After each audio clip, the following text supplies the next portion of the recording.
Yes, they're back. The Daleks in my collection have multiplied, and they're ready to conquer the universe. So let's take a closer look at each one, shall we? First, I gotta set up my camera so it doesn't run out of juice. Okay. So far, so good. Let's hope it stays that way. Let's begin at the beginning. The first Daleks ever to show up on Doctor Who. Now, I know the design is a little hokey looking, but really, it's so simple. One weapon, one manipulator, one eye, some electrical discharge thingies on top, sensor globes. But this thing, when provoked, is lethal. And the first Doctor, Ian, Barbara, and Susan, found out the hard way, along with the remaining Thals. But things change, and so too must the Daleks. So they upgraded. This being the Delux Supreme, the first ever seen on Doctor Who. And this is the reason why Daleks could leave their blasted city. A transmitter to get static power from anywhere a nearby transmitter could send it. Note the black livery denoting its station, and a similar transmitter, receiver, on the back of a standard Dalek. Also, the upgraded bumper for rough terrain travel. But ultimately, the Doctor and his companions bested these Daleks, along with with the help of some humans in future Earth. But ultimately, the Daleks redoubled their efforts after a failed attempt at destroying the Doctor himself. They just went after time. So, these fellas showed up. Note the solar slats on this Supreme and its flamethrower subordinate. Yes, that's a flamethrower rather than the standard manipulator. These Daleks constructed the Time Destructor, and they very nearly wiped everything out. This was the first Doctor adventure where a companion died, remember? And this is when the Daleks were at their most ruthless. But they weren't done yet. Eventually, the second Doctor ended up meeting the Emperor and finding out that the Daleks wanted to spread the Dalek factor out through time on Earth, which would explain a few things in the 1940s, hint hint. But nope, that effort was thwarted, even though the Daleks took hostages. And this was the Dalek who guarded Victoria Waterfield, who unfortunately had to endure a lot of verbal abuse from the Daleks. If you'll notice, the skirt of this Dalek is just a wee bit thinner than the standard drone. And that's because it couldn't fit in the doorway of the set they had set up at, because it was an actual house. So they had to shrink the skirt to make it fit. Now, unfortunately, the only footage of the guard Dalek that's not animated, it doesn't really showcase this look, but the animators of the animated Evil of the Daleks did include this model as a tech working on some doodad during the scene where the Daleks start to question authority. So that was a nice little nod there. Next, after that little kerfuffle, we meet the Daleks again trying to manipulate the past in order to create a better future for themselves. With this gold beauty as the head Dalek. Unfortunately, some of the paint apps are a little wonky, and I just settle for it because I'm not an artist. But overall, this design denotes a new sort of Delux Supreme, sort of not Delux Supreme, but this was the guy in charge. And honestly, the design works. Next, a new Delux Supreme shows up, and it is ruthless. Not to mention, pretty weird looking. It's got the heavy bumper from the Earth Invasion Daleks. It's got much larger light bulb thingies. And when it came across the previous Dalek in charge, it gunned it down mercilessly. This particular Delux Supreme was not one to be trifled with. Next, some Daleks end up on a planet where their energy weapons are useless.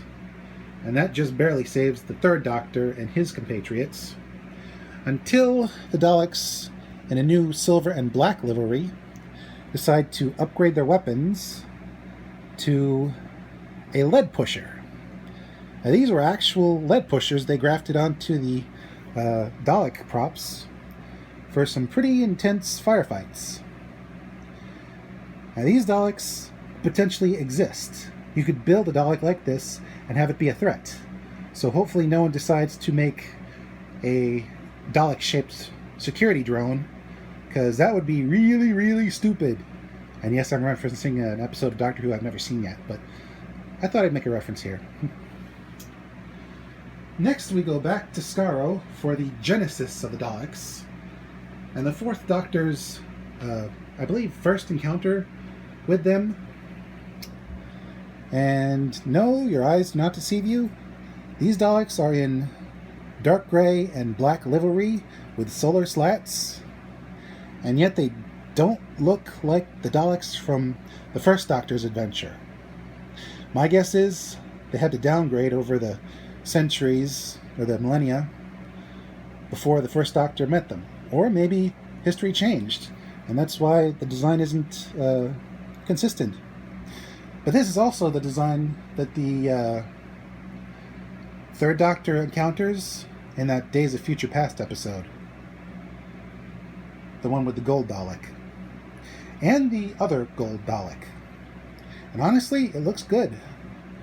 These creatures don't look silly. They look like miniature tanks. They look threatening. And later, when the Doctor finds a surprisingly alive Davros, who was thought to have been killed by his own creations the previous adventure, turns out he had survived and stayed in cryosleep for a while. When he gets woken up, the Daleks, who insist on kowtowing to him because he's the only one who can help them defeat the Mulvallans, he decides to use suicide bomber tactics, strapping high explosives to his children to try and take out the Doctor and the Mulvallans that have landed on the planet, Skaro. Luckily, the Doctor and Romana, too, were able to win the day. And in this day and age, any kind of suicide bomber is kind of a hot button issue. So, yeah, luckily they only did this once. Next, the Daleks go to free Davros from cryo prison because after he woke himself up, he was arrested and put in cryo sleep. And at the head of this particular jailbreak is this Delux Supreme, who wants Davros to think he's in charge.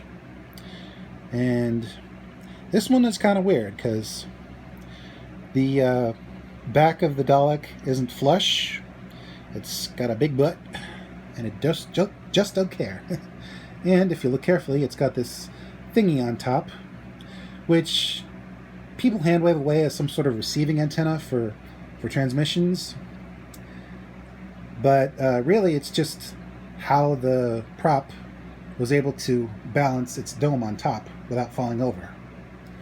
So the builders of the Dalek props, made it work. Next, we go to an adventure I haven't gotten to yet.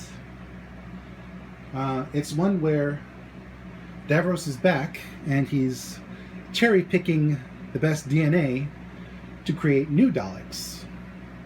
And he's working off the bodies of the dead on a funeral planet. And I'll get into more on that when I do my Who reviews. But now we get to meet the Proto-Imperial Dalek in white and gold livery. Yeah, Daleks don't do anything subtly. This guy is extremely ostentatious. You are ostentatious? Shut up. You shut up. I'm gonna bop you.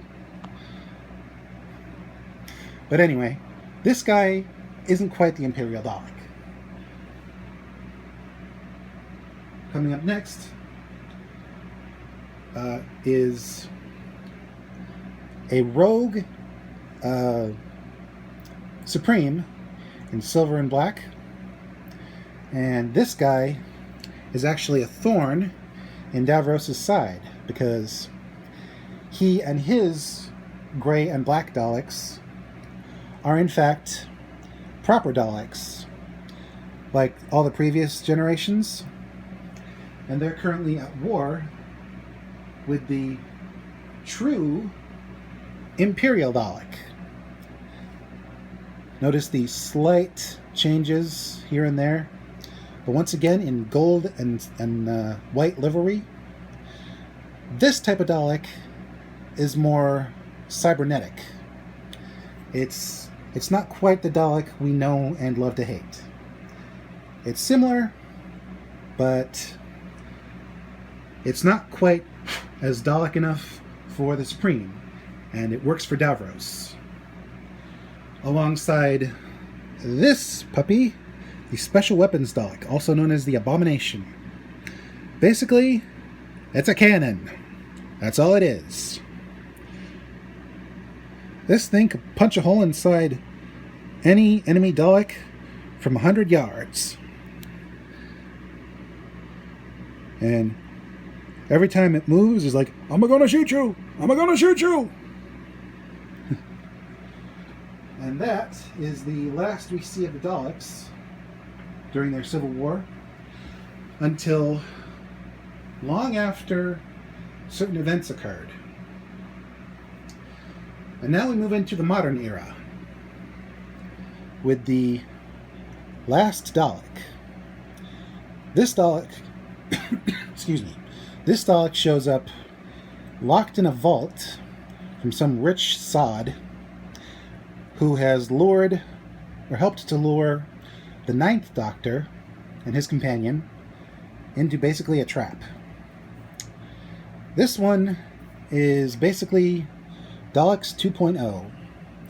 He's got solar slats, of course, big headlamps, upgraded weapons, and a sort of steampunk bronze gold livery, which honestly looks amazing. And it's these Daleks that modern audiences learn to fear, but also learn to sympathize with in some cases. But no spoilers yet. And then we come to one of my favorite Daleks, the new Delux Supreme. You may recognize this one from a previous review. This one's more solid, but it's basically the same design. Red and gold, a reinforced neck piece, 3 headlamps, and honestly, he looks great. I mean, it's sad that future Daleks didn't get as much attention as this one, because he's a really good design. But we've come to the end, and one of the, let's just say, least liked Daleks, the new Dalek paradigm. These particular Daleks were meant to be pure Daleks, taken from DNA, sequestered away in the event of a catastrophe. These two I hold here represent a new white Supreme and a new red drone. Now there are others, but unfortunately they haven't come out yet. A blue strategist, an orange scientist, and a yellow eternal. Not sure what the eternal does, but anyway, these Daleks had bright colors, which can work in some circumstances, but unfortunately they look too candy-esque, and the person in charge of having the Daleks colored wanted them to look candy-esque, wanted you to be able to lick them, or to want to lick them, and no one told this particular person, "Stupid! You're so stupid!" And so we ended up with Daleks that should have been a little more metallic, but ultimately weren't. Personally, I don't mind the new Dalek paradigm. I wish I could have a complete set of them, but them's the breaks. Now, there were more Daleks I wanted to showcase, but unfortunately, due to circumstances beyond my control, I'm only 2/3 of the way into having a complete set, and I may never have the complete set. So for now, I'll leave you with this thought.